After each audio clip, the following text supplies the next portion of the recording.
It brings up the elephant in the room, and that is the hiring of Steve Bannon, which has caused real shockwaves, certainly around America and here in Europe.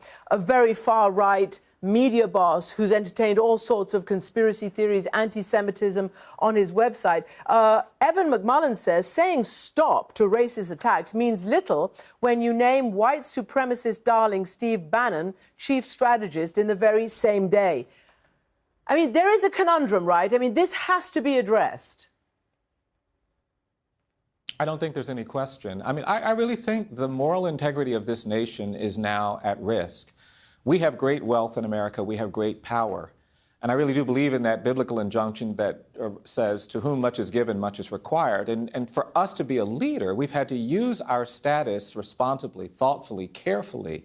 Otherwise, we become abusive, we become destructive. And I think the appointment of someone who gives voice to so much hate, who has championed the politics of fear and anger, has got to be seen as a real threat to global security, to the kind of moral influence that this nation claims to want to have in a world that's increasingly violent and at risk. And so we've got to do better than to be silent about these kinds of appointments. And I do think it's a very serious moment, not just in American history, but in world history. If we're going to give space to the politics of fear and anger, to the voices of hate and distrust, we are all going to be at risk.